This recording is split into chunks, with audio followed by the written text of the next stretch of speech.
Hey everybody, welcome back to Heart Breathings. It is a deadline week for me, so please excuse the mess and the baby shoes and the messy hair, but I am so excited to share with you my book of master lists. But before I go into the actual book, I want to share with you why I think it's so important and why it's been so helpful for me to make these kinds of lists. So just keep watching. So I first got the idea of creating these master lists from the brilliant screenwriter and author Alexandra Sokoloff. She used to be in my local RWA, or Romance Writers of America chapter, and I was lucky enough to hear her speak several times on screenwriting tricks for authors because she had an amazing background in screenwriting, and then she became a multi-best-selling author as well, and I have learned so much from her.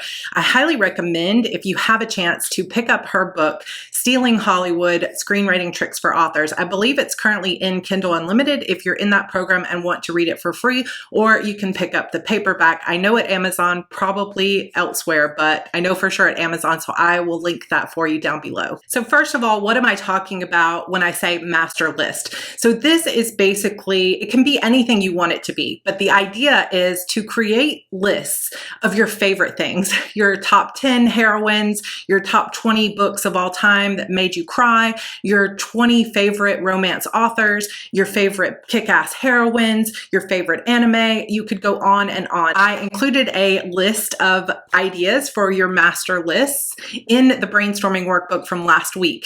If you did not get a chance to download the brainstorming workbook, I do want to quickly apologize that the links were kind of messed up to my resource library last week. My email service discontinued the use of short links, or they had some troubles with their short links, so it messed up all my links, but it should be working now. And if you don't have it, you can feel free to email me and say, can you help me fix this link from last week? But it went out to you guys again today. If you are not on my newsletter list, what are you waiting for? There's tons of free resources, including plotting workbooks and this brainstorming workbook, and there will be many more to come. So just sign up for my list and you can grab all those free resources. So I've included a bunch of lists for you here, like your favorite authors, your favorite magical creatures, your favorite romance tropes, best stories with unreliable narrators, your favorite anti-heroes or reluctant heroes. There are tons of things, whatever turns you on. I will show you today some of the lists I have made, and this is going to be a work in progress. So why create these top 10, top 100, whatever number you choose? Why create these master lists? What Alex Sokoloff says about this is, it's very simple. In order to write stories like the ones that move you, you need to look at the specific stories that affect you and figure out what those authors and filmmakers are doing to get the effect they do. She also says, if you take the time to study and analyze the books and films that have had the greatest impact on you personally, or that are structurally similar to the story you're writing, or both, that's when you really start to master your craft. This was absolutely true for me. Hearing Alex speak at my local RWA changed my life because she introduced me not only to the idea of these master lists, also because she introduced me to 3-act structure in a way that made sense to my brain. So thank you, Alex, for sharing your expertise and your knowledge in a way that makes it so easy for us to understand. These master lists, though, give you a chance to really go back to the things that you personally have always loved, the things that have turned you on or lit you up, the things that keep you up late at night reading, or the movies that you come back to and watch over and over and over again.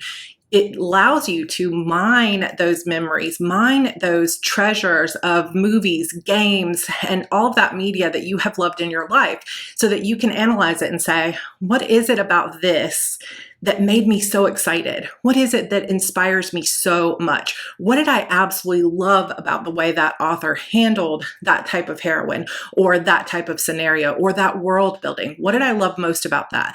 And a lot of times, Answering those types of questions is going to also help you decide what you love to write and the kinds of things you want to avoid in your own fiction and the kinds of things you really want to go all in on. It also helps you analyze that genre because every single genre has its own things that are typical that people expect. Like when a reader picks up a mystery, they expect a mystery about who killed this person or who did the thing, right? And they do expect usually to have an answer by the end. And if it's a police procedural, they expect certain things in that type of book as opposed to a psychological mystery or thriller where they expect a slightly different unfolding of events. And this really is so much about reader expectations. And believe me, if you want to sell books, you need to understand your readers' expectations. It doesn't mean you can't play around with those things, but if you don't know the rules and you don't know what readers are expecting when they pick up your kind of novel, a historical romance, a psychological thriller, a young adult fantasy, if you don't know what other things exist in that genre and what readers are coming to the table expecting, you're going to have a very hard time pulling off anything that goes too far or strays too far from the norm. If you do it with intention because you deeply understand what your readers expect and you're leading them a certain way on purpose, you can be extremely brilliant and very successful. But if you've never really consumed fiction of this kind before and you go into it with no idea of what your readers are expecting, you can end up with some really bad reviews and some really bad sales. Really analyzing and digging deep on these types of master lists and understanding what it is that you love most so that you can come up with your own twist. This is not about copying anyone else. It's about having a deep and true understanding of the craft and the way that certain types of stories are put together, the way certain types of worlds are built. There are a million books you can read. I highly recommend Alex's that focus on craft itself, but truly the best way to learn and to truly deeply know and understand story structure and the way things are done is to study your own master lists, the things that really light you up, the things that you have loved in your life before. So that being said, I am going to introduce you to my own book of master lists, and I'm going to show you a bit inside. Okay, so let's dive in. I know I will get questions about what this notebook is. It is a McQuelrius notebook that I got from Staples literally like 14 years ago. I am not going to lie. I will talk about that a little bit in my upcoming May notebook challenge, but this is one of the notebooks I've probably held on to for the longest because it is so big. I don't know for sure how many pages are in this, but this has to be at least 500 pages in this notebook. It is all graph paper, and I have never felt like I had a big enough thing to put in it, and I wanted to be able to use it all the way up. So I could not find this exact notebook on the Staples website, but I did find a similar one on Amazon that I will link for you down below. And then of course I covered it in stickers from Redbubble, which I kind of went over in my recent haul video if you'd like to see that. But it doesn't really matter what notebook you use. I just would recommend getting one that is big enough that you can add to it quite a bit over time if you plan on this being like your central master list notebook for the rest of your career. But no pressure. I just recently started this notebook. I really wish that when I had heard Alex speak, before I had even written my first novel, so this was probably 13 years ago, when I first heard her speak, I wish I had created a notebook like this, because instead what I did with my master lists was put them on like yellow notebook paper, and then I would do all my analysis and watch all the things and go through the process of seeing what I loved about something, and then I would recycle those pages. And I would give $1 million right now if I could have all those old pages back for what inspired my Beautiful Demon series and more, but I can't. So I highly recommend that you go ahead and start your master list notebook in something that you can keep forever. So let me show you inside. I had written this Sarra Cannon when I first got this, so this is kind of old school, but I think I will cover this with a collage, so stay tuned on how that develops. I also just created a little title page here that says Book of Master Lists that has a quote from Linus Pauling: "The best way to have a good idea is to have a lot of ideas." I also took a page here to say what my intentions are. I'm wanting to put together a master list of all these things so that I can really figure out what I love most. I can keep notes on all of the anime, the series, the books, and so on that I read and consume. So for me, this is also going to be kind of like a diary of the things that I watch, which is why I personally wanted such a big notebook, and I'll show you kind of more about that as we go on. But I set forth my intentions just so I would kind of be clear about that. I also, because this is going to be a massive notebook, I'm going to use tabs and things to help keep track of where I am in the book, but I also decided I would probably want some kind of index so that I could quickly turn to what I was looking for. So you can see as I get a little bit deeper in, I also started numbering the pages so that I could create an index based on those page numbers. And I gave myself several pages to keep up with that. Then the very first spread, so to speak, is a list of ideas that light me up. And basically, this is what some people will call your id. It's the things that you just naturally become drawn to in fiction. So for me, it's things like when colors are used in magic, or when you use elemental magic, like things that are based on water, earth, fire, air. I love that type of magic. I love colors in magic. When you've got a blue gemstone means something different from a red gemstone. I always love those kinds of things, or potions that mean different things because of the color. I love it in games and I love it in fiction. So I've got that here. I also love characters that you hate until you know their story, and then you get to know them and you love them, that kind of twist of that type of character. I love toying with memories and memory loss, when things are like flashback that you can't remember, things like Memento, where the story is put together strangely until it comes to the truth. I love stuff like that as well. I love the kind of trope of no one believes you, that you know it's true, but you can't prove it, so maybe you're crazy. So stuff like Gothica, which also goes into ghosts and ghostly figures. I also love things like, is this a psychological horror? Or is there really something supernatural going on, like Gothica, like I just mentioned? I love dark forests or old haunted houses. Now, obviously, I have not filled this out completely because I wanted to just give you something that I could start with, and I probably will fill this in and then continue to make further lists deeper in. If you're wondering how I made these perfect little dots, also, I wanted to mention that I love these for list makings. This is the Zig Clean Color Dot markers, and they have just this little tip here that you can just press down and create a perfect little dot. Another set of these that I have are called the Play Color Dots from Tombow, but I will say that these are not rounded and they don't make as perfect of a little circle, I think, as these, but they do come in more colors. You can kind of hopefully see that, all the different colors. So just a little accessory if you're stationery obsessed like I am, that you might want to use for your list.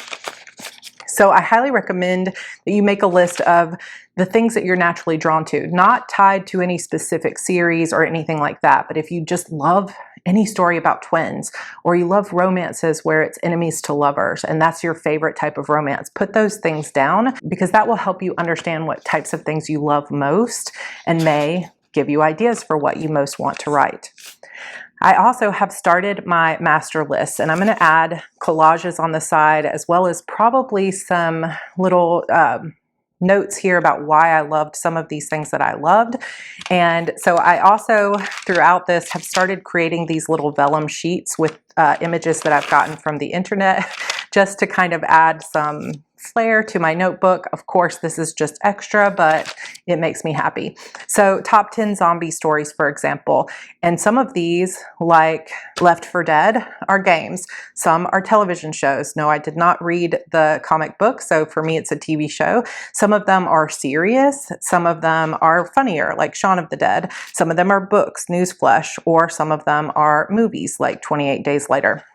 Some of them were not zombies originally in the books, but are in the movies. So it's kind of a mix of things. I also have my top anime, and yes, I know, because people will comment on the things that I like, that Avatar: Last Airbender is not technically an anime, but it goes on my list because it's one of my favorite animated series. If you recognize, this is Lin from the Gun Gale Online version of Sword Art Online, which is my favorite anime. And I will mention to you that it's not like you have these top 10 or 11 things and then you can never add to it in the future. Like later I can tip in more that I loved, I can change this list. I can later on in the notebook say my updated 2025 list of favorite animes, because as I consume more, I'm going to maybe change which ones I love most, or as I change as a human, maybe the things I love will change. I also have my favorite unreliable narrators. Now these are from books. Some of them were also made into movies, but these are mostly inspired by the books. And I left a couple of spaces here because I couldn't decide between a few that really belonged in my top 10 list. So I'm holding off on those. And then I've also left just a few pages here for other top 10 style lists that I want to add. So I just, left space for that.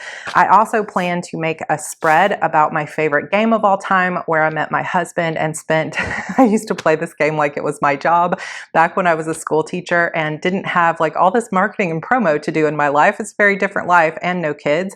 I used to play EverQuest 2 with my future husband, George, and I would play it literally from the time I got home every day until like 1 in the morning, and then Saturday mornings all weekend. And I loved it, and it was a huge part of my life, and it inspires a lot of my fiction. So I want to do an entire segment of my notebook here about what I loved about that game and why I've loved it more than some other games that I loved. I probably also will do a spread on Final Fantasy and maybe a few other things that I have loved along the way. Now I'll show you something else that I'm doing with this notebook. And this is optional, but I think I have been searching for a place to really keep track of the things that I'm watching and what I think of them.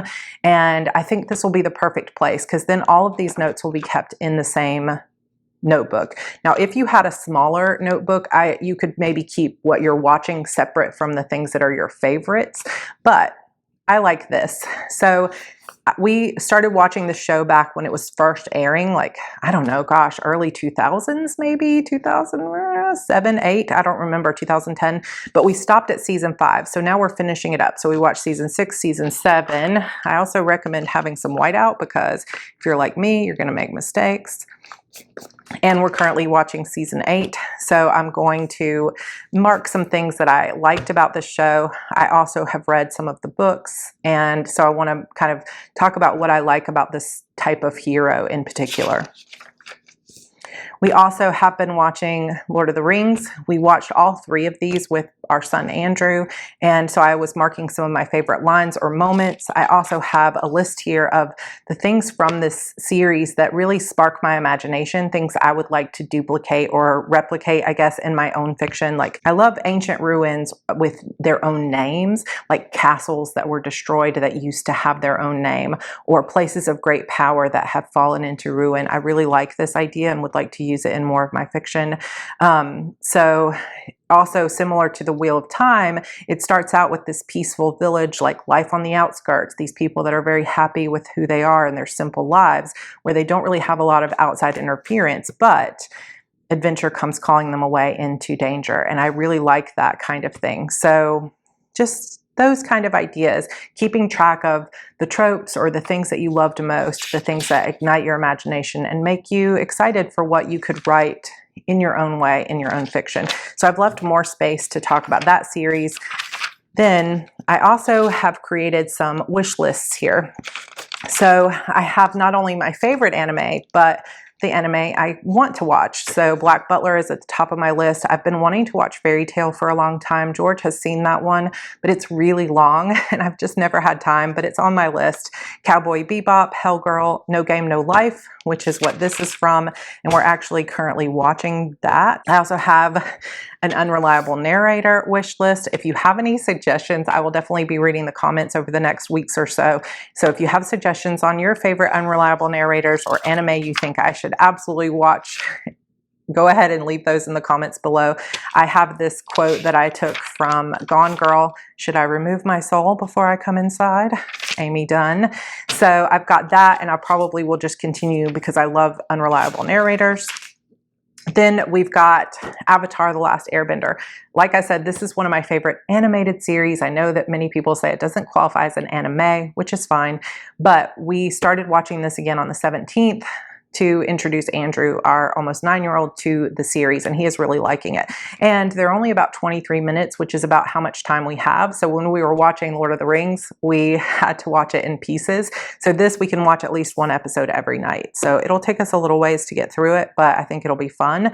And this, of course, Avatar has that earth, air, water, fire type magic that I will potentially be using in an upcoming series. So it's good to have a rewatch of that. So that is the whole of my notebook that I have started so far. So hopefully that gives you some ideas about what you might want to do in your own book of master lists. But another thing that I intend to do that I have not set up yet, one is to take my own book. So I've just printed one of my book covers on sticker paper. So I would likely do something like, I'm probably going to skip a few pages because I know that I'll want to put some notes about Avatar on there. Also, think about what kind of notebook you really enjoy. If you want to do something like this, you could also just do it in digital format if that makes, like Notion. We were talking about Notion earlier on this channel. Notion would be a great place to keep all of these notes if you don't like a physical notebook. But I love my notebooks. This one does not lay flat though, so I'm gonna have to break it in a little bit more. But this is The Witch's Door, my new cover for this book, which this book probably won't be coming out until next year, but I will probably do things like this, where I will take a series or an upcoming novel, and especially if I know I've got some time before it's going to be coming out or before I'm going to be working on it, and I will create little spreads for it. Then what I'm going to do is I'm going to keep notes on this page or on this spread, or maybe a few pages, as to what other types of heroines. So I might make a list of heroines that remind me of Lenny in this, or I might make a list of other young adult paranormal or supernatural books that also have witches that I might draw some inspiration from, especially witches like Lenny who use a lot of reagents or have spell cabinets or create potions or work with cauldrons. There are also certain kinds of key magic in this that I might want to use, or portal magic. So having some of the other types of films or books that I have specifically wanted to explore or analyze in relation to this character that might inspire me will go on this sheet. And I think that that will help me, because then when I want to get into the mood of writing this series, I'll just be able to visit this spread and say, oh my gosh, yes, I need to go back and watch that movie, or I need to go back and read some parts of that book that really stuck with me about that heroine because my heroine is similar. And again, I really want to drive it home that this is not about copying. This is just about drawing inspiration from the masters, the people that you have loved, the people that made you feel like you wanted to be a writer. Then you can draw from their knowledge and do it your own way, but using inspiration that you've gained from things that you've loved in the past. So this is another type of spread. So I've got my master lists of inspiration. I've got my currently watching type spreads, or some of my favorites type spreads. Then I also will have my current work in progress or future books that will have their own spreads and things that I loved about those. The other thing that I will probably do, and this is similar to the like currently watching spread, but rather than TV episodes or things like that, what I would like to do, since I was talking about Gothica. So Gothica is kind of an older movie with Halle Berry. I love it. It's unreliable narrator. It's psychological, but it's also supernatural. Or is it? Like, is this all in her head, or is it supernatural? It's a really, really good movie. It does have some darker themes. I think it's still on Netflix. So if you want to check some trigger warnings on that, you might want to, because it does have some darker themes. I will be writing a story that is inspired by that one in some ways, called The Possession of Mira Black. And it is very much a young adult version of a girl who gets put into a mental institution, and you don't know if it's really some kind of supernatural thing going on or if it's all in her mind. And so I probably will make a spread about Gothica. And then what I would do is I would actually go in and write Act 1. You know, for those of you that have followed me for a while, you know that I have a plotting workbook in my free resources where I go through all the different plot points, like the hook, the setting, Act 1 climax, the inciting incident, and things like that. So what I would do is maybe take that plotting notebook, scale it down to size, print it out, and put it into these pages, or just redraw it for myself. And then I would take that movie apart, pausing it, stopping it, looking at it and saying, what's the hook here? What's the Act 1 climax? What was the inciting incident? What's the pinch point? And look at all those plot points for that movie. Then I might take another movie that I would use to inspire that particular book, The Possession of Mira Black, and I would analyze that. And then after I'm done analyzing those and keeping track of the analysis of where was the Act 1 climax and so forth, then I can maybe start working on my own ideas of what do I want to do similarly? What type of feel? How did they get that feel that they were looking for? And that is going to help me truly master my own craft by seeing how other people did it. One of the most pivotal things I did when I was first learning story structure for myself and learning how to be a writer is taking those exact things, that plotting type notebook, and watching other films and reading other books, and then trying to analyze where was the Act 1 climax, where was the midpoint, what happened at the Black moment. And when I could identify those plot points, then I started to have such a deeper understanding than I did when I was just reading books on craft. So I highly recommend this type of notebook, not only as a way to get to know and really explore the things that you as a writer love, because I truly believe that your best work will come through the things that you most love to write, not the things you think you're going to make the most money at, or the things somebody else told you should write because you'll make money doing it. But I think your greatest success will come from the things that you truly love. But if you want that success, you need to understand what makes you love those things. How did that author or that creator get you to feel the way that you felt? And then how can you recreate that? And once you analyze and truly understand how it all works, you're going to become a master of the craft. And everybody has their own things they love, their own things that light them up. So the more you study that, the better you will get at it. So that is our look at my book of master lists. And don't forget that even though we had those issues with the links, this brainstorming great ideas and other workbooks to come, as well as that plotting notebook, my editing notebook, my world building workbook, and all of those other free resources are free for everybody who signs up for my newsletter list. And in this first brainstorming workbook, I have a list of things that you might want to start putting into your own book of master lists. So that might get you started. Okay, you guys, that is it for today's video. Next week, we are going to talk about premise and what makes a story great. So we're going to talk a little bit about high concept and about what truly can create a best-selling novel. Not that we can so easily replicate it, but we'll talk about that too.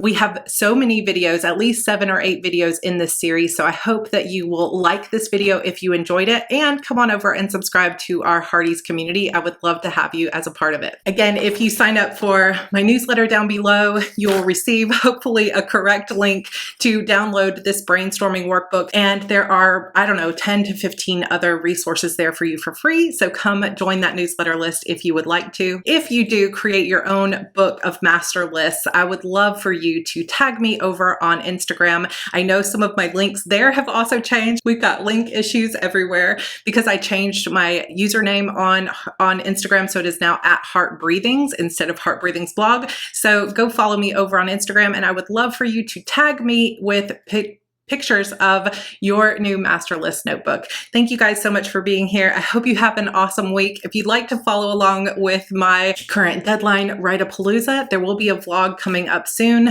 but you can also follow along on my Instagram story. So I will see you over there. And otherwise, I will see you all next week. Bye.